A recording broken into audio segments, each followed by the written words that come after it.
Hello, Wild Wanderers. We are now officially just over halfway through winter, so the sun is rising noticeably earlier and it's setting noticeably later. And since temperature lags behind day length a bit, the days are starting to get, well, at least a little bit warmer.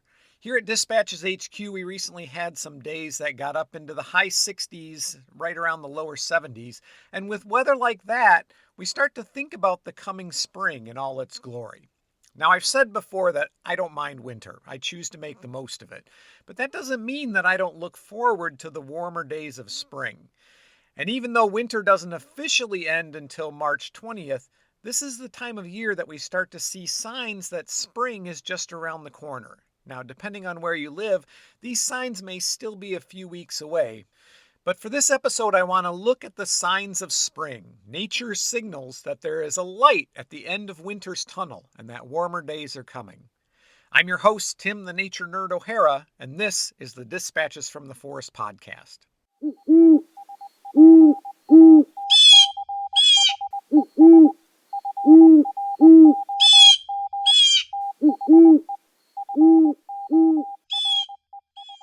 It seems like spring sneaks up on us every year, doesn't it?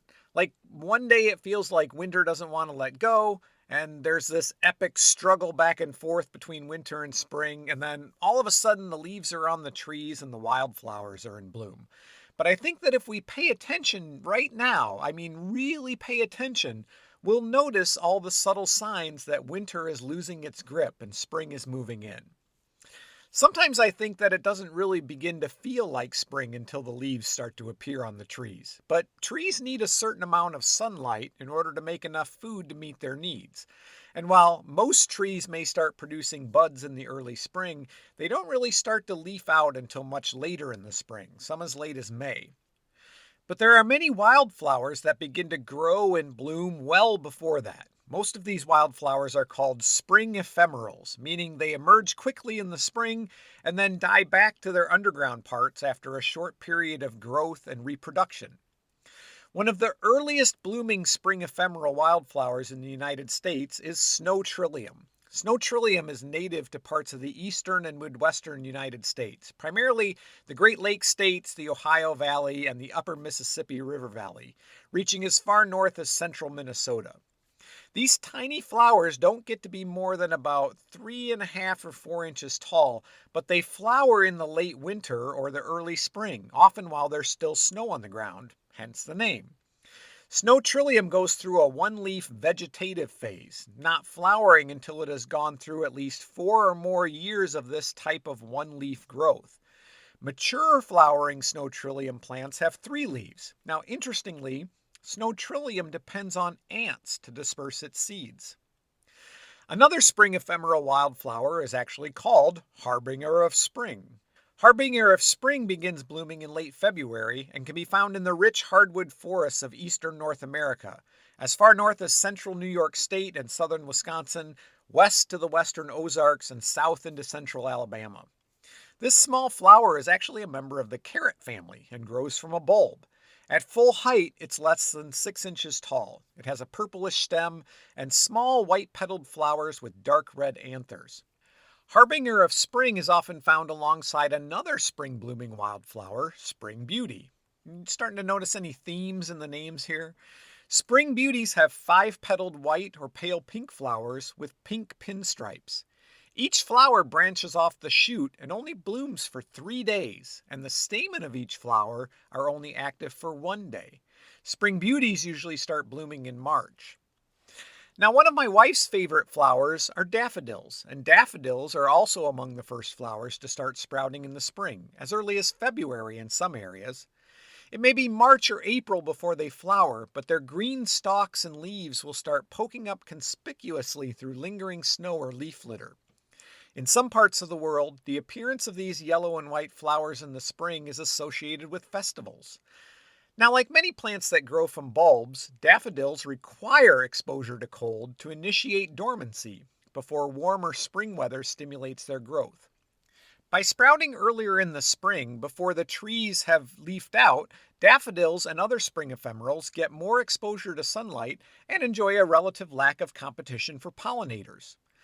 Now, the beauty of daffodils has made them a popular ornamental plant for hundreds of years. The ancient Greeks were familiar with the genus Narcissus, to which daffodils belong, for both their ornamental properties as well as their medicinal qualities. The leaves and bulbs of the plant are poisonous if eaten, but they produce a compound that's been used as a cancer treatment since ancient times, which explains why many cancer charities use the daffodil as their symbol. Hippocrates, the ancient Greek physician known as the father of medicine, recommended the use of narcissus oil to treat uterine tumors. Even now, compounds derived from daffodils are used in some cancer treatments and treatments for Alzheimer's, and they're also being investigated for other medicinal uses. Now, where there are flowers, there are insects to pollinate them, or eat them in some cases. So when the wildflowers start to emerge, you should also start to see more insects, a sure sign that spring is on its way. Insects don't hibernate during the winter, they enter what's called diapause. Basically, like reptiles and amphibians, their metabolism slows and their development is just put on pause. They find a comfortable place to spend the winter, sometimes grouping together in large numbers, and emerge when conditions are right. So, what insects can you expect to see as winter starts to recede? Well, some solitary bees, which for the record is about 90% of bee species, will be the first to emerge when the weather warms. These bees overwinter in their adult form, either because they pupated in the fall and then remained in the nest for the winter, surviving on provisions left by their mother, or because, like mammals that hibernate, they fattened up before the winter. One such bee is called the unequal cellophane bee, which is one of the earliest species to become active in the spring, usually beginning in early March. These bees nest underground, they rarely sting, and they're excellent pollinators, even though they don't store honey. Their name derives from the practice of lining their underground nest cells with a secretion that, when it dries, forms a smooth cellophane-like lining.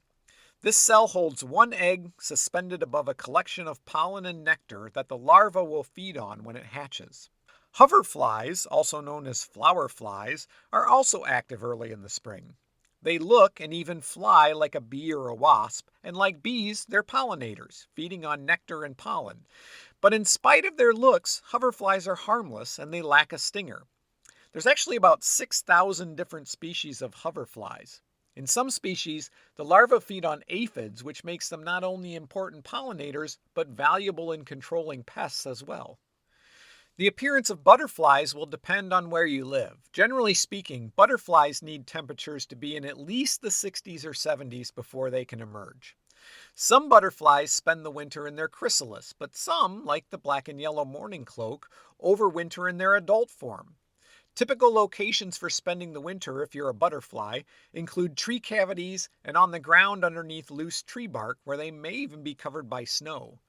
Mourning cloaks may emerge from diapause before the snow has completely melted, making it one of the first butterflies to be seen in the spring. Another butterfly that overwinters as an adult is the eastern comma, a medium-sized orange and black butterfly. Like the mourning cloak, eastern commas emerge early in the spring, maybe even before all the snow has melted, and they lay their eggs on the first new growth of nettles and elm trees. Other insects that are early emergers are the invasive brown marmorated stink bug and Asian lady beetle, along with a wide variety of flies. Even though some of these are invasive or non-native species, when you start seeing more insects out and about, it's a sure sign that spring can't be too far away. Now, one of the things I personally associate with the approach of spring is the singing of the spring peepers. Spring peepers are small chorus frogs that can be found throughout the eastern half of the United States and Canada, near seasonal or semi-permanent wetlands, also known as vernal pools. Vernal pools are a popular place for many amphibians to lay their eggs, since they tend to lack fish or other aquatic predators that would prey on the eggs or tadpoles. I know spring is not far off when the spring peepers are singing from every pond, ditch, persistent mud puddle, and swamp. Male spring peepers begin singing shortly after the ice melts from the wetlands. Because they emerge so early in the year, they may have to endure an occasional bout of sub-freezing temperatures. In fact, frogs like spring peepers spend their winter brumating under logs or the loose bark of trees, and can tolerate the freezing of its body fluids down to about 18 degrees. Males gather in groups or choruses that can number several hundred individuals. They vocalize while hidden in vegetation, and if you've ever approached an area where they're calling, you know that when they sense danger, they all become silent at the same time. This behavior, plus their camouflage and their small size, only about an inch and a half long, makes them incredibly difficult to spot. Their call has been described as sounding like plucking a comb with your fingers.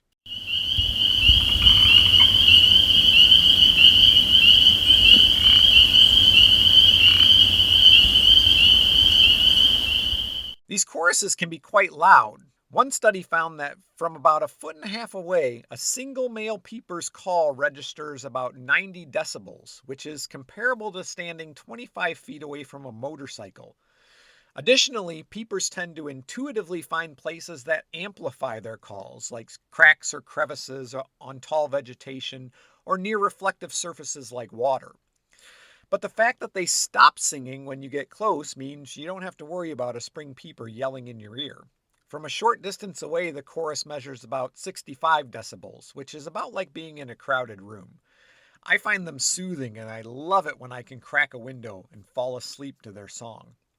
Here in Virginia, we're anticipating the emergence of spring peepers any day now. Females choose mates based on the speed and volume of their calls, usually preferring the faster, louder call of an older, larger male. Females can tell the difference between distinct genetic lineages and tend to prefer males of their own lineage. A segment of the male population, known as satellite males, don't make any calls, but instead position themselves close to loud males and attempt to intercept the females that are drawn in.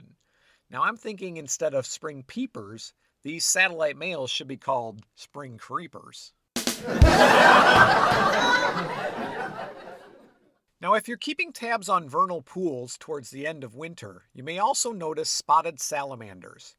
The first rain after the snow thaws triggers salamanders to migrate to vernal pools to breed. And again, here in Virginia, we're anticipating that could happen this week. Males respond more quickly to the rain and move faster than the females, so they arrive at the pool first. When the females arrive, the males will swim around vigorously and produce blobs of sperm called spermatophores, up to about 80 per male, which the females then take up to fertilize their eggs. Males may cover their competitors' spermatophores with their own, or push competing males away from the females. Each male may fertilize several females, and each female may take up spermatophores from several males. It's chaos, I'm telling you. It takes several years for spotted salamanders to reach reproductive maturity, and the time required is strongly affected by the climate where they live. In warmer parts of their range, they may be ready to breed in 2 to 3 years, but farther north, males may take 5 to 6 and females as many as 7 years. Now, a couple episodes ago, I told you that groundhogs are terrible meteorologists. But even though they can't predict the onset of spring-like weather, seeing a groundhog is definitely one of nature's subtle signs that spring is near. Groundhogs come out of hibernation in mid to late February to start mating. And they're not alone. There's a good reason Valentine's Day is in the middle of February. Many mammals, not just groundhogs, are feeling romantic around this time of year. Possums and raccoons may start mating as early as January. Skunks, squirrels, and rabbits start in February or March. As warmer days approach, you're more likely to see some of these animals out and about, searching for a mate. When you see a squirrel chasing another squirrel in the springtime, it's most likely a male pursuing a female, hoping that she'll grant him the opportunity to mate. Male squirrels may fight over a lady squirrel, but they're not trying to injure, just to intimidate their competition into going away.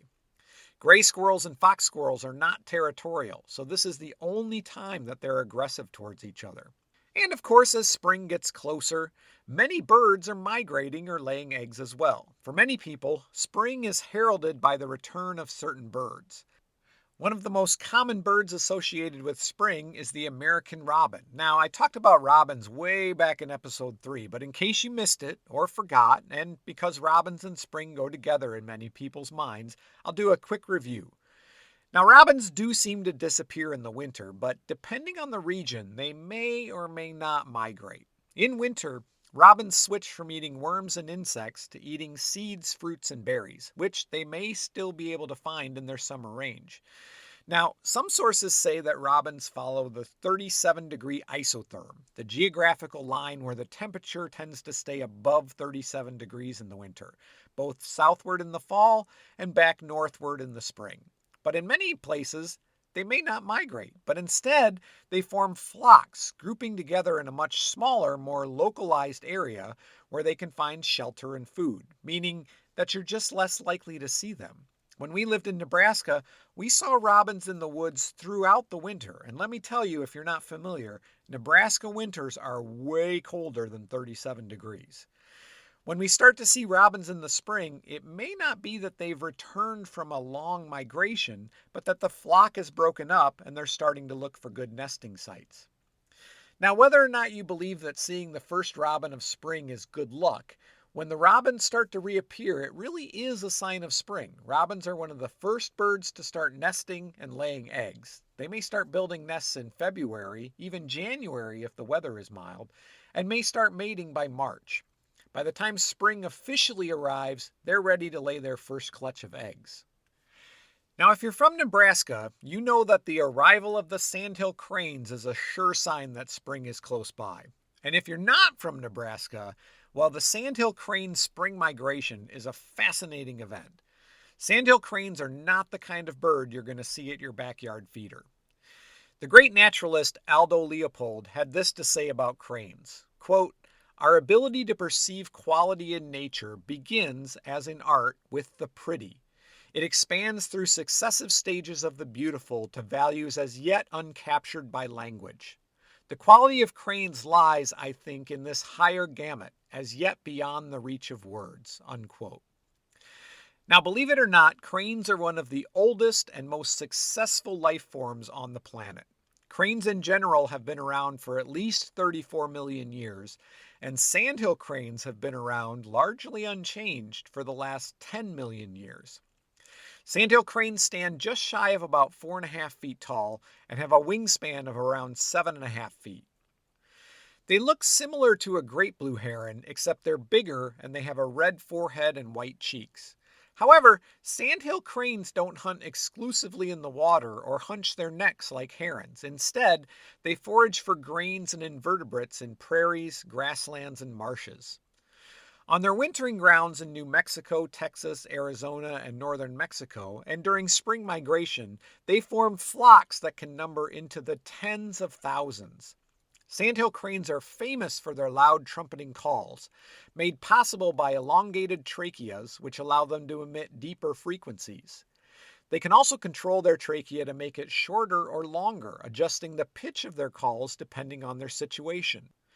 A loud rattling call signals that a predator is nearby, and soft purring clicks mean a crane is about to take flight.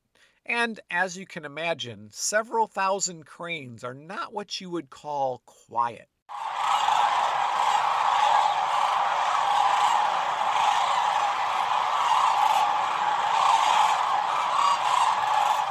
So what do sandhill cranes have to do with spring, you ask? Well, from mid-February to mid-April, about 80% of all sandhill cranes, between 400,000 and 600,000, stop over along an 80-mile stretch of the Platte River in central Nebraska. They come and go in about 3 waves, each lasting 4 to 5 weeks, fattening up on waste grains in the cornfields, adding about 20% of their body weight, and, if they're unmated, trying to find a mate. Sandhill cranes mate for life, and they can live 35 years in the wild. Some find their mate as early as 2 years old, but by age 8, nearly all are paired up. To attract a female's attention, males perform a courtship dance, stretching their wings, leaping and bowing. They might even throw a stick or some plants in the air. While this dancing occurs most frequently during the breeding season, sandhill cranes will dance all year long. Apparently, it's just fun.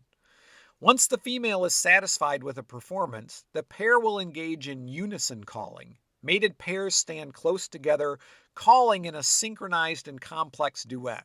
The female makes 2 calls for every one from the male. This helps strengthen the pair bond before they continue on their journey to their Arctic and subarctic nesting grounds. When they reach the nesting grounds, the cranes mate and build a nest. Cranes build a ground nest out of plant material and generally lay 2 eggs. The pair will take care of the nest together with the male standing guard. The spring staging of the sandhill cranes on the Platte River is considered to be one of the greatest wildlife spectacles in the world. And it's worth noting here that sandhill cranes don't nest or winter in the sandhills of Nebraska. Even so, they're named for the place where they stop for just a few weeks once a year. Okay, one last fun fact I ran across about sandhill cranes.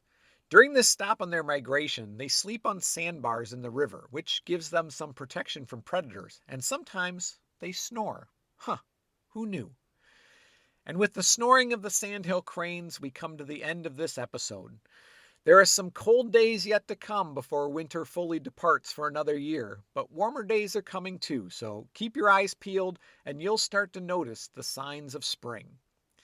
Thank you as always for listening. If you'd like to support future episodes, please consider becoming a patron by going to our Patreon page at patreon.com/dispatches from the forest.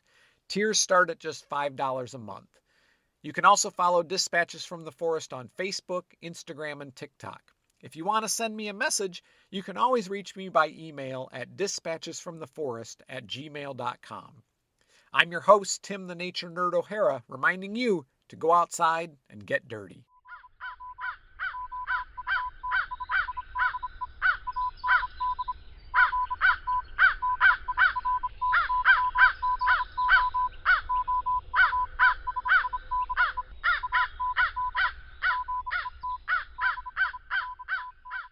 The Dispatches from the Forest podcast is a production of Dispatches from the Forest and may not be used or rebroadcast, whole or in part, without express written permission.